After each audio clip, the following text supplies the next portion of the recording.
Hey everybody, what's up? My name is Zachary Gutherman, and today I'm going to be showing you how to take your Instagram Reels to the next level through video editing. One of the biggest trends going on right now with Instagram is taking podcasts and clipping those podcasts into Instagram Reels and just reposting and sharing them to get as many clicks and likes as possible. And I recently had the opportunity to basically do just that, and I just wanted to make this video as a little editing breakdown of it. So basically how I got hooked up with this, a friend of mine posted on her Instagram story saying she was looking for an editor to edit an Instagram Reel, and I was like, fuck yeah. So let's watch that Instagram Reel. Before going to your treatment center, he was like, at some point I just took a leap of faith. I have to trust in this, because if you're going through a treatment, if you're resistant to it or you think it won't work, you can actually sabotage the success of that treatment. Once you make the decision, believe in it. You have to. It's an incredibly important piece of it, because you're self-sabotaging if you go the other way. The other thing is really doing it. So don't sort of mix and match things. Pick the thing, do that, do it exactly as it's prescribed, because it's the only way too that you can assess its effectiveness, its efficacy. If you sort of do it and then you go, it didn't really work for me, and then someone says, well, did you do everything that you were, and they go, well, not really. It's like, well, so to me, it's those things. It's take control of your healing, especially the mental aspect of it. You can really take control of that. It's such a big piece of it too. Take control of that, and just you be like your own Sherlock Holmes. When you make a decision, make a decision. Make a command decision and do it, and then assess the results, because that's the only way you can do it. There's another piece of this. Just because it didn't work for somebody else doesn't mean it's going to work for you. Absolutely. So yeah, there it is. Pretty simple, pretty sweet, easy Instagram Reel that is a highlight of a podcast. And speaking of Instagram, while we're talking about it, give me a follow on Instagram. I really would appreciate that. But let's take a look at how this Reel was edited. So here we are inside of Final Cut, kind of looking at how this Instagram Reel was edited. It's a very tall timeline, which I think is funny because Instagram Reels are a tall form of media. So having a tall timeline seems very fitting for that. So basically what we got here, this was a Zoom call that was recorded between these two fellows, and the client just wanted this little section edited for the reel. And the interesting thing is that this section was, I think, about 2 minutes long, and the length of Instagram Reels is only 90 seconds. So the first thing I did coming into my timeline was I kind of just laid down the entire section, and I just kind of chopped it up, getting rid of all of the uhs and ahs and dead space. This guy in particular on screen, he did that a lot. He said a lot of ums. He kind of took time to figure out each thought, which is fine. But for an Instagram Reel and something that's trying to get attention and keep viewers' retention, you don't want that. So that was the first thing I did, just kind of chopping up all the ums and ahs. You'll see that I have it double layered. So the reason that the video clip is double layered, these are both the same portion of the same clip. They're just doubled for the sake of audio. Zoom's really weird where it kind of just has a very unfulfilling audio. So when you double the audio, it makes it more full. I also added a couple audio effects to it. I added a compressor to the audio that basically takes the really low points of the audio and the really high points of the audio, and it kind of evens them out. So it makes your voice sound one general volume, as opposed to some things are really loud, some things are very soft. Also added a limiter down here, and that basically just makes sure the audio is not peaking, because if something really, really loud happens, sometimes the microphone doesn't catch that, and you don't want it to sound basically like ear rape. And then the last thing I did is I added voice isolation onto these. Now, voice isolation is a Final Cut Pro only effect, but it basically just takes out some of the hum and echo that is in the room, because especially on Zoom calls, there's not really ever good audio on Zoom calls. So that is the audio editing. And then of course, doubling the audio is huge just for making the audio sound fuller. So the next thing, kind of talking, once we have all the talking head stuff done, it's time to actually edit it. So the nice thing with having 2 layers of audio is also have 2 layers of video. So I basically just masked out each of these guys right here. So you can kind of see what I did. I took the clip, I basically transformed it and blew up the scale of that clip. And then I just added a shape mask to it around our buddy right there. And then the other thing I added, which I think is essential, is I added a drop shadow. So that way you can actually see it right here. That is our drop shadow. That just kind of creates a separation between the video and the background. I can show you what that looks like without the drop shadow. It looks very, very unflattering. So you can see this guy doesn't have a drop shadow. It just looks unflattering. You know, that's basically just a stylistic thing that I like to add is drop shadows. And the plate underneath our guys is just a built-in Final Cut Pro effect. This one is the blobs effect, but it's basically just colors that are moving around. So that just kind of adds some more dynamicness to the thing. Obviously this could just be a solid color. It doesn't have to be an animated color.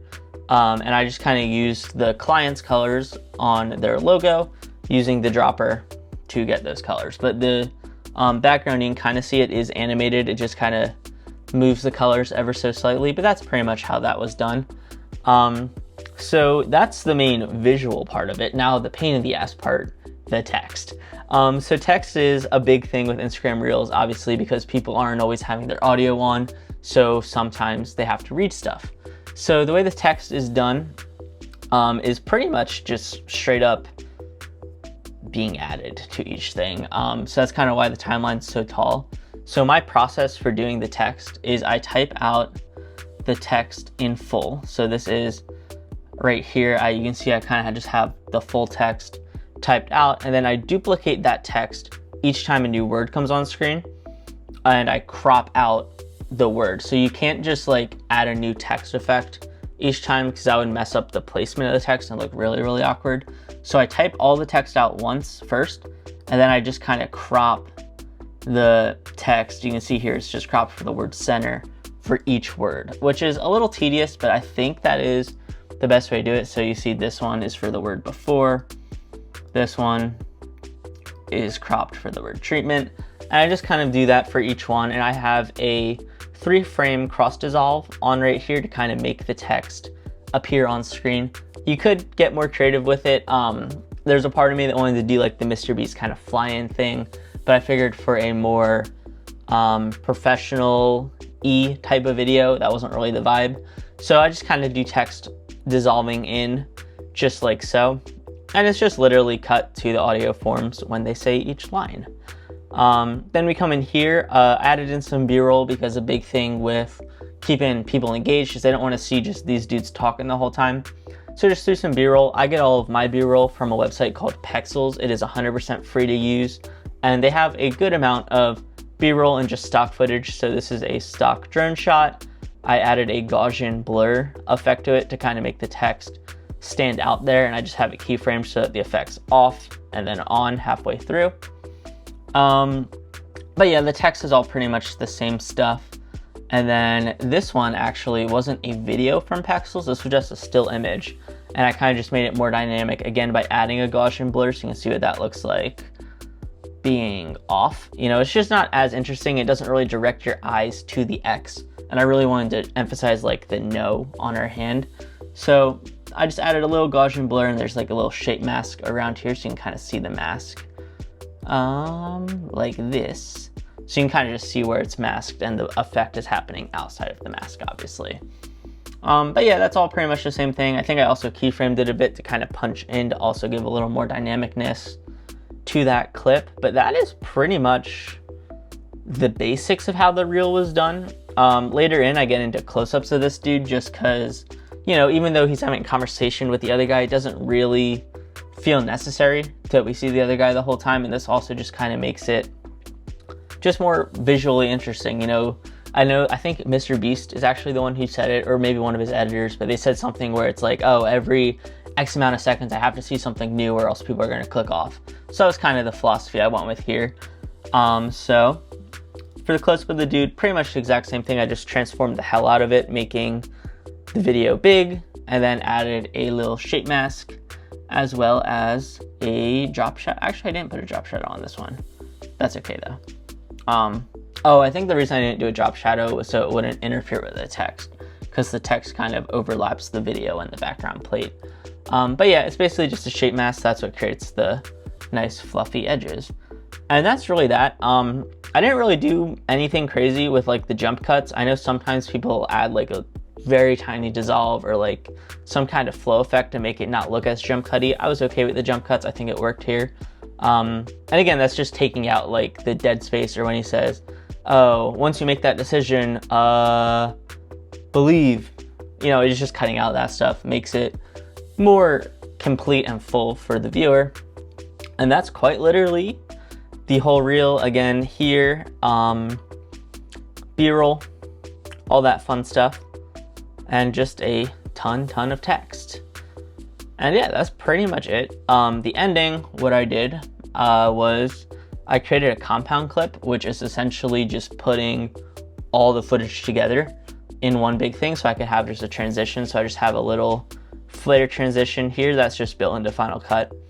That kind of transitions to the clip underneath, which is the logo, and that is keyframed. So I set a keyframe for the position of this, so it's kind of giving us a zoom in there, just like so. And that's accomplished just by coming into our transforms and keyframing the scale right here on the side.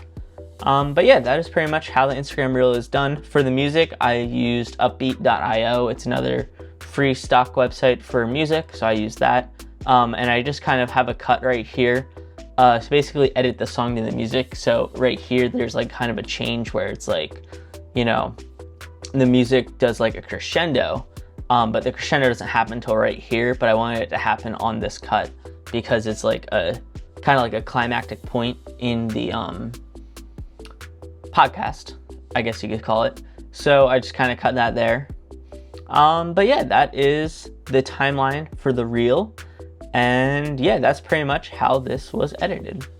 And there you have it. That is how I edited together that Instagram reel. Obviously not the most exciting reel, you know, it was more of an informative, corporate-y style reel, but you know, you can still apply these editing effects to any kind of work you're doing. Let me know in the comments what you thought of this video. If there's anything that could make my reels editing better as well, I'd love to hear it. This was one of the first Instagram reels I've edited in this kind of like talking head style with text, so it was definitely also a learning experience for me, so that's kind of fun. That's gonna be it for this video though. Thank you guys so much for taking the time to watch it. I really do appreciate it. The R3A review got a good amount of views. That's kind of motivating me. I want to make some more filmmaking, editing type content here and there while I can in between jobs. So yeah, that's what we're gonna do. Anyways, that's it for this video though. Thank you all so much for watching. I really do appreciate it. I'll talk to you all again in my next video.